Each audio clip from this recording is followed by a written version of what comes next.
ईमान की जिंदा पहचान। कुरान में अल्लाह फरमाते हैं, अल्लाह चाहता है कि ए अहले बैत तुमसे हर किस्म की नापाकी को दूर कर दे और तुम्हें खूब पाक व साफ रखे। ख्वातीन व हजरात, मोहब्बत अहले बैत कोई आम रिश्ता नहीं, ये वो निस्बत है जो अर्श से जुड़ी हुई है।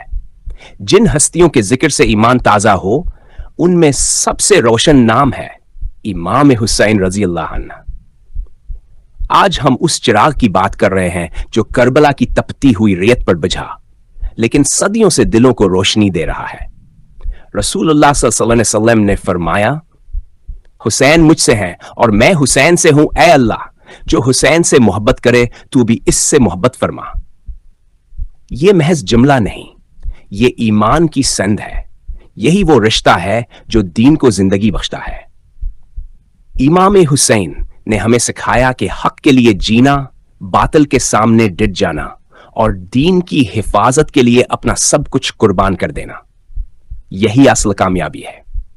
करबला सिर्फ एक मैदान नहीं था, यह हक और बातिल के दरमियान वो आखिरी लकीर थी जहां ईमान ने खीमहल गाया और जुल्म ने हथियार। इमाम हुसैन रज़ियल्लाहु अन्हु ने प्यास बर्दाश्त की, साथियों के लाशें उठाएं और आखिर में सजदे में सर देकर वह बात साबित कर दी कि दिन मोहम्मदी सैलो सिर्फ कुर्बानी से बचता है। ख्वाजा गरीब नवाज रहमतुल्लाह अलैह फरमाते, शाह अस्त हुसैन बदशाह अस्त हुसैन सारदाद नादाद दस्त दार दस्ते यजीद हक के बिना इलाहा अस्त हुसैन। यही हुसैन हैं जिन्होंने जान दी मगर जालिम के हाथ पर बैत ना की। आज अगर कोई पूछे ईमान क्या है तो जवाब यही है, इमाम हुसैन का रास्ता वही तो ईमान का रास्ता है। और याद रखें, अहले बैत की मोहब्बत किसी एक फर्के का मसला नहीं, ये हर अहले ईमान के दिल का अकीदा है।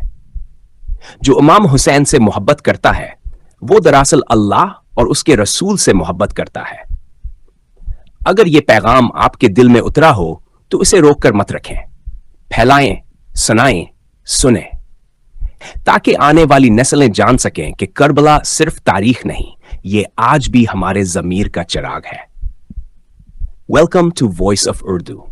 अगर आप चाहते हैं कि इमाम हुसैन और अहले बैत की अजमत पर मजीद ईमान अफरोज कसे सुने तो हमारे चैनल को अभी सब्सक्राइब कीजिए और इस चिराग को और दिलों तक पहुंचाइए।